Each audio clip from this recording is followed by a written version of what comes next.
Nós celebramos o 26º domingo do tempo comum e a palavra de Deus neste final de semana nos interpela de maneira fundamental. Nós somos chamados hoje a olhar ao nosso coração, nossa vida, nossa história e nos questionar: como é que eu tenho respondido a Deus em minha vida? Qual tem sido a minha postura diante do mistério do Senhor? Eu me recordo que quando estudava teologia, havia um professor que dizia algo que me caracterizou para sempre. Deus, Ele insiste em nós até o final da nossa existência, porque Ele quer que nós revertamos os nãos que temos dado ao seu projeto em um sim àquilo que é projeto dele. Não porque Ele tem carência, não porque Ele tem um apego em relação a nós, mas porque sabe que não há outro caminho de realização a não ser nele. Você que é pai e mãe sabe muito bem disso. Quando você vê seu filho num caminho que não é o mais adequado, desperdiçando as oportunidades de vida, o seu coração sangra, sim ou não? Você fala, podia estar melhor, tem tanto dom e talento. E a gente vive um momento, apesar dos apesares, das dificuldades, muito mais privilegiado que há um tempo atrás, não é verdade? Olha quanto são as possibilidades, as condições, aquilo que podemos fazer ou não no tempo de hoje. Antigamente, mesmo as famílias mais abastadas não viviam nem 10, 1% das possibilidades de realização que se vive hoje. E quanto mais nós temos, parece que nós mais vamos nos perdendo. E é por isso que o grande convite do Senhor hoje é o seguinte: olha, volta para mim o coração, para de deturpar a realidade, para de uma ideia de Deus que não corresponde àquilo que tem que ser correspondido. Olha, o problema não é eu ter um problema, você ter um problema, nós temos um problema. A grande questão é quando nós vamos a Deus e não queremos resolvê-lo, mas queremos interpretá-lo a ponto de que ele caiba em nossa vida. É assim que funciona, gente. Ezequiel, na primeira leitura, vive um momento muito difícil do povo de Deus, talvez o mais difícil. Se você parasse hoje e perguntasse para um judeu qual foi o momento mais difícil da sua existência, certamente, sem sombra de dúvida, ele diria que foi o Holocausto. Terrível, não é? O século passado é caracterizado fundamentalmente por essa marca desastrosa do ser humano, que mostra que a razão ela não só ilumina, como ela obscurece, ela é capaz de matar, é capaz de se articular para pensar o mal. Mas antes disso, se você perguntasse para o judeu tradicional, qual foi o momento mais difícil do seu percurso enquanto povo? Ele diria que foi o exílio na Babilônia. Imagina uma coisa: você conseguiu tudo aquilo que você quis da parte de Deus. Pensa agora. Qual que é o seu sonho? Qual é o seu projeto? Qual é a finalidade da sua existência? Se você não consegue pensar em nada, já fica preocupado, porque devia saber pelo menos o que você deseja, o que você quer. Mas vamos lá. Vamos supor que você alcançou de Deus aquilo que você tanto lutou, que você fez jejum, você fez novena, você rezou, você se empenhou, você caminhou em fidelidade, você caminhou santamente e conseguiu de Deus aquilo que você tanto almejava. Imagine isso. Agora, imagine a alegria de ter recebido e depois a tristeza de ter perdido. Deus prometeu para o seu povo terra e descendência, e inúmeras bênçãos. E Deus foi lá e honrou a sua palavra. Ele derramou sobre Israel uma unção de conquista, sobre Moisés, sobre Josué, e eles foram e conquistaram a terra prometida. No entanto, essa unção de conquista significava, acima de tudo, que também os corações deles estivessem conquistados para Deus. Mas o povo de Deus preferiu um rei humano, com as limitações humanas, do que perceber Deus como seu rei, Javé como seu Senhor. E é por isso que Deus, desde o começo, ele reprova o reinado. Porque no coração de Deus era o seguinte: eu sou o rei de Israel, eu não preciso de um outro rei humano que faça aquilo que eu, como Deus, como o Senhor, vou fazer. Mas o povo disse, como nós fazemos muitas vezes: nós queremos um rei, queremos que alguém reine sobre nós, nós queremos que o nosso projeto humano se realize, apesar dos desígnios do Senhor. E lá em Samuel ele vai dizer, fala, olha, o rei custa caro, e custa, imagina uma coisa, você manter uma corte, não é? Vai dizer acerca das Escrituras que Salomão tinha cerca de 800 concubinas, fora o exército, fora toda estrutura de reinado.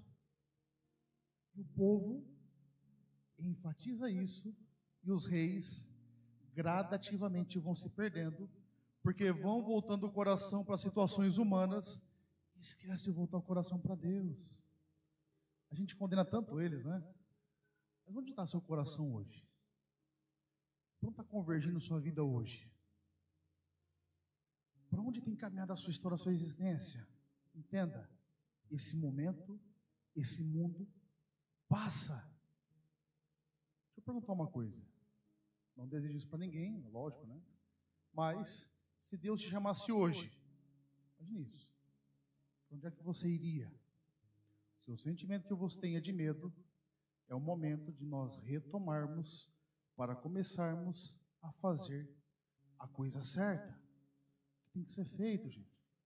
É que nem um remédio. No começo é amargo, mas depois experimentamos a alegria da cura, daquilo que o Senhor tem para nós. Por que eu estou dizendo tudo isso? Ezequiel está num momento em que Deus fala em nome dele. Olha, imagina uma coisa, Deus fala para o povo: acaso é a minha conduta que não está correta, ou é a vossa conduta que está incorreta? É como se eu dissesse, será que eu que estou errado? Eu que sou o princípio e fim de todas as coisas, eu que criei toda a realidade, será que eu estou errado? Será que a maneira como eu procedo, será que a minha palavra, ela está equivocada? Ou antes são vocês que estão errados, ou antes é a vossa conduta que não tem correspondido àquilo que tem que ser feito? Sabe qual que é o primeiro sentimento, a primeira postura de quando nós distanciamos de Deus? É começarmos a arrumar um culpado para a responsabilidade que nós não assumimos ainda. Quantos de nós, quando não conseguimos arrumar nenhum culpado, vamos lá e culpamos a quem?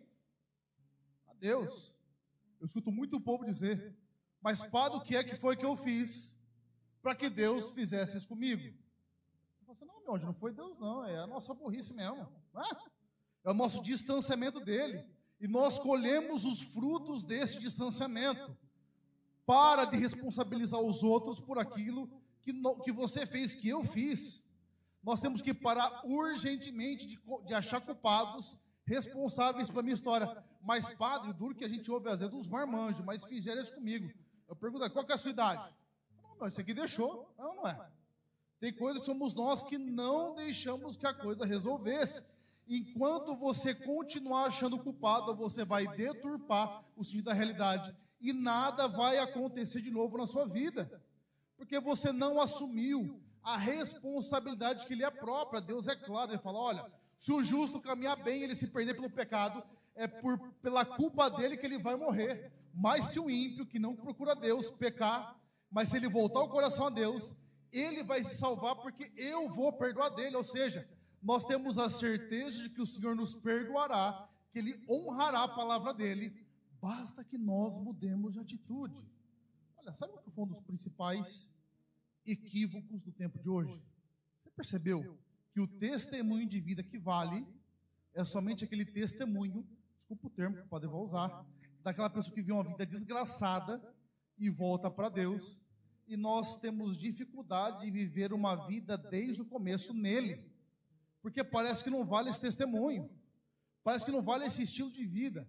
A gente parece que a todo tempo espera chegar num limite, para que a partir do limite, como se dissesse o seguinte, olha, eu vou viver tudo aquilo que eu quero e pretendo em Deus, eu vou viver tudo que Deus pediu que eu não vivesse, eu vou gastar minha vida, eu vou gastar minha história, aí depois que eu não tiver mais nada, eu pego o bagaço da minha vida, desculpa o termo, e eu vou entregar para Deus o resto.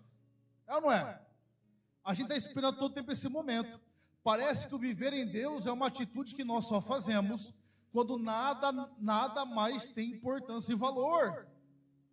Enquanto nós não tomarmos uma atitude de fato de vida, nós viveremos refém de nós mesmos e viveremos refém do mal em nós, porque nós fomos nos acostumando com o mal em nós.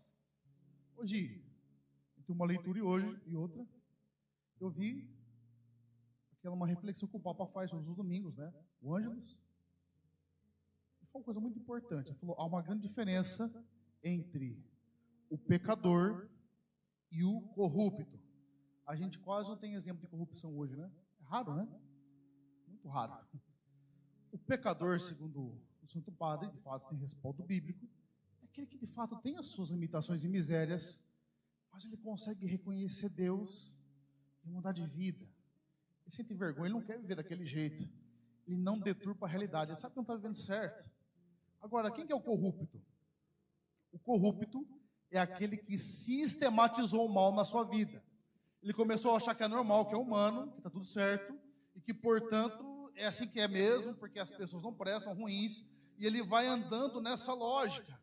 Quantos de nós estamos corrompendo a nossa vida em Deus, porque estamos admitindo o mal como algo normal? Não é normal. O certo vai continuar sendo certo, ainda que todo mundo faça errado, e o errado vai continuar sendo errado, independente da circunstância. Certo e errado não está condicionado por aquilo que as pessoas acham, por aquilo que as pessoas interpretam. O certo e errado tem um fundamento na palavra, e é Ele mesmo quem nos deu o sentido de tudo isso, condicionado por aquilo que as pessoas acham, por aquilo que as pessoas interpretam. O certo e errado tem um fundamento na palavra, e é Ele mesmo quem nos deu o sentido de tudo isso. É por isso que nessa parábola do Evangelho somos convidados a olhar para nós e nos perguntar que tipo de filho eu tenho sido. Aquele que ouve, fala que vai fazer e não faz, ou aquele que falou que no momento não ia fazer, mas depois foi lá e fez. O que o Senhor está dizendo para o povo de Israel é o seguinte: olha, vocês são um povo que disseram que iam fazer porque foram eleitos por Deus e não fizeram. As prostitutas e os cobradores de impostos são aqueles que viveram uma vida de negação a Deus, mas assumiram a Deus de fato e viveram uma existência nova. O Senhor não está dizendo que os cobradores de impostos e prostitutas fizeram, não tem pecado, mas estão dizendo, eles foram unidos o suficiente para reconhecer de Deus o que tem que ser mudado, e mudaram de vida. Olha, está na hora de esvaziar o coração, a vida e a existência de tudo aquilo que não é de Deus. Olha, a segunda leitura de Filipenses vai trazer um ensinamento muito profundo. Há um termo grego chamado kenosis, que significa o auto-esvaziamento de Deus para descer até a nossa condição humana. Olha, vai dizer Paulo, Deus, estando em condição divina, não usurpou da sua própria divindade, mas esvaziou-se de si mesmo, assumindo a condição de escravo, fazendo semelhante a nós em tudo, exceto no pecado. Ele, sendo Deus, se esvaziou totalmente e assumiu a minha e a sua condição. É como se Deus dissesse, olha, eu sou Deus, sou Senhor, mas eu me esvazio tudo para descer a maneira que você tem vivido, mas para te levar à maneira que eu quero que você viva.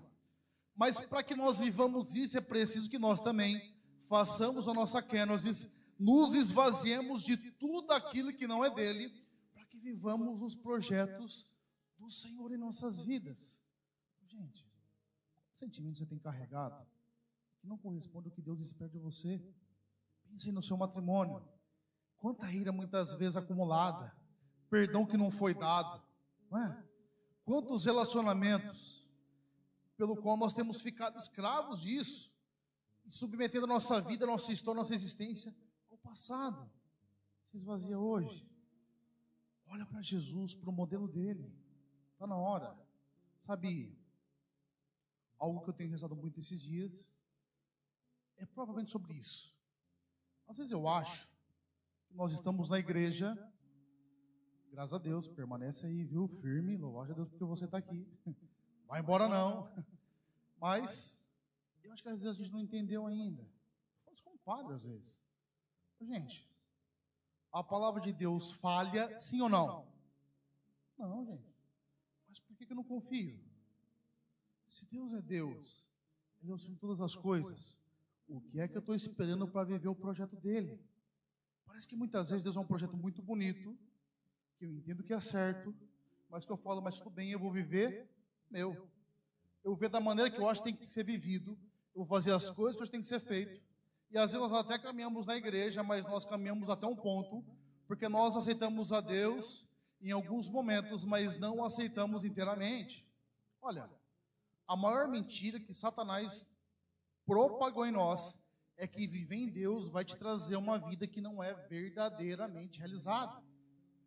Porque nós achamos que é sempre algo muito distante do que estamos vivendo, e que viver para Ele é como se eu privasse de algumas coisas, como se dissesse o seguinte: eu quero viver em Deus, mas para que eu viva em Deus eu tenho que ser triste, infeliz, solitário, ao passo que viver em Deus é como se fosse uma vida menos realizada. Desculpa o que eu vou dizer, mas se Deus for isso, eu prefiro ser ateu.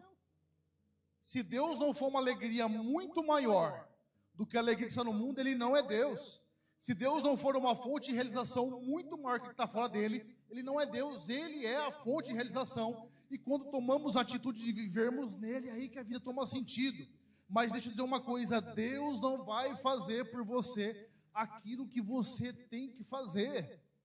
Nós somos uma geração que os pais, na sua grande maioria, fizeram por nós aquilo que eles tinham que fazer, aquilo que nós tínhamos que fazer, fizeram tudo, e nós temos dificuldade de tomar decisão.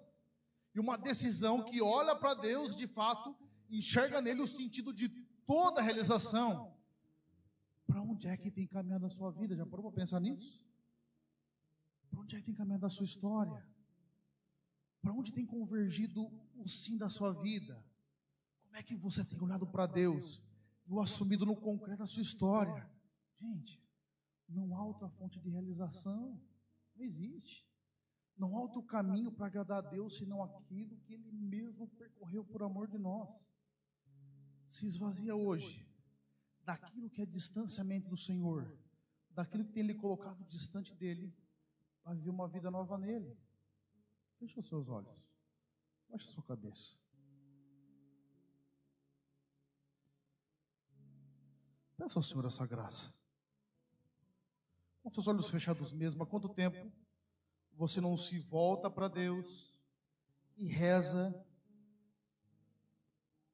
a Ele como um Deus vivo que está te ouvindo? Quantas vezes não seguimos aquilo que está em sua palavra por dois motivos principais: porque não lemos a sua palavra, porque não rezamos a sua palavra, e portanto não temos vivido uma vida nele. Ontem celebrávamos a memória de São Jerônimo, aquele que interpretou as Sagradas Escrituras do original para o latim. E tem uma frase muito forte, ele dizia o seguinte: ignorar as Sagradas Escrituras é ignorar o próprio Cristo. Quantas vezes o temos ignorado em nossa vida? Quantas vezes em nossa história vamos colocando um nível de realização muito além e esquecemos que hoje, dia de Santa Teresinha do Menino Jesus, ou Santa Teresinha de Lisieux, que apresenta que é possível sermos santos em todas as situações, sobretudo nas mais simples, e a gente vai se esquecendo disso. A sua realização, felicidade, salvação, ela acontecer no momento que você parar de tirar os olhos dos outros, do seu passado, e voltar o seu olhar para aquele que é princípio e fim de todas as coisas, Senhor e juiz da nossa história. Volta o seu coração para Ele. Se dedica por Ele. Mesmo que você está entristecida, mesmo que o seu passado venha à tona, mesmo que muitas vezes o inimigo venha condenar, venha lembrar o seu passado, olha para Jesus. Nele há um futuro muito realizador para você. Volta seu coração para Ele. Vive essa existência renovada. Nós iremos hoje até mesmo cantar em nossa adoração após a Santa Missa, que independente de tudo que tenha acontecido,